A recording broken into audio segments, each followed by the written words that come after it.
بسم الله الرحمن الرحيم، والصلاة والسلام على سيد الأولين والآخرين وعلى آله وأصحابه أجمعين. أما بعد أخواني أبناء محافظة الصعدة، أني أنصحكم نصيحة أخوية أن توقفوا إلى جانب القوات المسلحة والأمن، لحيث هذه الشرذمة العصابة الخارجة عن التصدير والمعادية للنظام، هذه لا لهم دين ولا لهم ذمة ولا لهم أمانة، وقد سبق بيني وبينهم عهود، وسبق بيني أنا وهم جميع الأسلوب، وخانوني وخدعوني ونهبوا أدواني وفجروا بيوتي واختطفوني آخر شيء إلى سجن مطرة، وجلست عندهم سنة في السجن، ومعاملتهم أشوع من معاملة بني إسرائيل الذي بيدعوا إن بني إسرائيل والموت لأمريكا والموت لإسرائيل، هم أشوع من بني إسرائيل وهم أشوع من أمريكا. وأنا أنصحكم نصيحة، ألا تسمعوا ولا يزيفوا عليكم ولا يغرروا عليكم، وهؤلاء يعني أشوع حتى من الشيطان. قاموا بهدم بيتي وقاموا بقتل أخي وقاموا بقتل ابني، قتلوا أصحاب الحوثي. السبب أني مع الدولة وأني مواطن صالح، ولا رضيت أسمع لهم وأمارس الإجرام معهم وأمارس يعني الأسلوب الذي هم يمشوا فيه. أنا أذكر أنهم يعني ينتهكوا أعراض الناس، والذي لم يفرق معهم زلط يسجنوه ويبهذلوه، ويتوا صناديق لا داخل البيوت ليفرقوا حتى الحريم والجهال الصغار يفرقوا لا داخلها زلط، دعم لسبيل الله. وإذا ما سلم قالوا الزكاة وزكاة يومية، يسلم زكاة يومية ولا شلوها السجن.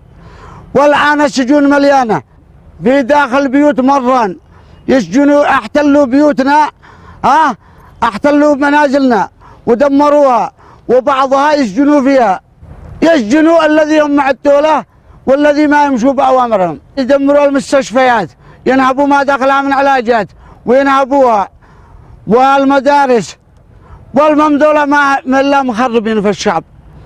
واحنا نطالب من الدولة إزالتهم، واحنا نوقف حتى نموت. أنا تعرضت لجوع وتعذيب وقعدت عندهم سنة تحت الأرض، ليش إني ما أمارس يعني معاهم وأمارس الأخطاء وأقتل النفس المحرم وأكون نهاب وأخرب منشآت الدولة وأمشي معاهم في خراب هذا البلد؟ يقوموا بتدريس ملازم ويقوموا بتدريس كتب من عندهم، وأن الباقي إحنا كفار، يعني بيدعونا أن إحنا كفار بقية العالم كلها بأسرى، بقية العالم أن إحنا كفار ولا في مسلمين إلا هم. الدعوة هذه أوجهها للدولة أن إحنا نطالب بإزالة هذه الشرذمة، ولو وفينا بأولادنا ولو وفينا حتى يعني بكل ما نملك، قد وفينا ببيوتنا وممتلكاتنا باقي معنا أو أطفال صغار لو نوفي بها. احنا نطالب من الدولة إزالتهم، ونطالب من المواطنين أن يوقفوا مع الدولة فالصغيرة والكبيرة لإزالة هذه الشرذمة. والسلام عليكم ورحمة الله وبركاته.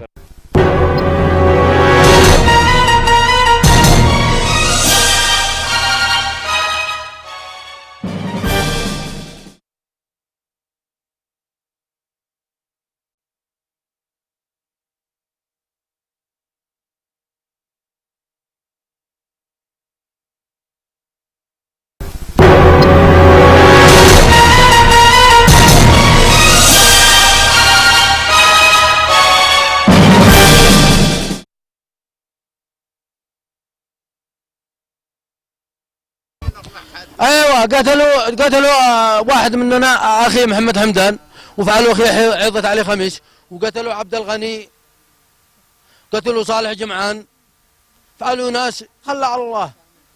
وبعدين ذاك اليوم افتحوا لنا نهب لنا عقولات، افتحوا قالوا ماشي مكانكم انتم دارين قد يدخل الدوله داخل دوله، لا احنا ذلنا من ارحم الراحمين.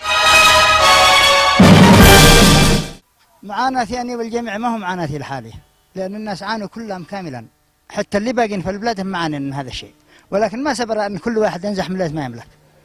ذبح بقره وذبح غنمه وذبح مواشيه، وكل واحد هرب، وكله هرب من الحرب. لا اما انك معنا اوك علينا. من الذي بيقولوا لك؟ الحوثيين، يا اما انك معنا يا اما علينا. القط لك واحده من الثنتين. هذا خلاص. هذه وهذه كانت كلها صحون وتنور غاز واسطوانات عندي قاعده. عرفت كيف؟ من المتمردين. بنزل القذيفه من الجهه اليمانيه. وليس من الجهه الشرقيه، لانها جاءت من الجهه اليمانيه. ما ادري يعني ما في الجهه اليمانيه قوات مسلحه. فيها المتمردين. بقوم جاي فيها نشاطية هنا. لو كانني قايم ما كان الله لطيف، بس ان الله لطيف ما ممكن بقيه. بس ان كنت منسدح وراقد في الليل. اقوم الدوات كان مخرب، وحاله الدنيا حاله وحاله الناس حاله. المهم ان الاكثر من الناس هربوا وسجأ دبانه وما معه كل حتى اكلوه وتغذيته وما معه الا ما اعطاه الله. كل السبب كلهم من الحوثة، ردوني ما خلوني لا ابيع ولا اشتري ولا اقعد بالسوق. ليش؟ ماني دار. ايش ما يشتوا. قالوا ما بيساعدون النسوان يخرجون السوق ولا يتقضون ولا يغدون ولا يجين. متمردين والله العظيم انهم شعتروا بنا وخلونا بهذلونا بكل بلاد ولا خلونا نعيش. هياها. أنا أجي لك بدليل واضح، يعني الدولة مش عاجزة، كانت قادرة ما تدعمنا وتدعم غيرنا، صح؟ نعم. ولكن يعني نحن نعرف يعني من سيادة الأخ الرئيس المشير علي عبد الله صالح حفظه الله رئيس الجمهورية والقائد الأعلى للقوات المسلحة، كان ما يشتهي إراقة الدماء ولا يشتهي الحرب. نعم. فربما أن نكون كنا احنا الضحية يعني نتيجة هذا نعم. فلكن حاول مع هؤلاء الناس ما ينفع معهم إلا القوة. نعم. ما بش فايدة. احنا كنا نحاول ما نشتي نحاربهم، ما نشتي نتجنب وكذا، ولكن ما يصروا إلا يعتدوا، يسفكوا الدماء، يقطعوا الطريق، ما في لقد فعلوا شيء يعني. حتى لو عملت معاهم معاهدة سلام أو اتفاق أو دخلت وساطة بالعرف القبلي أو كذا، خلاص يعني اخترقوا هذا الاتفاق واعتدوا وفعلوا أي شيء.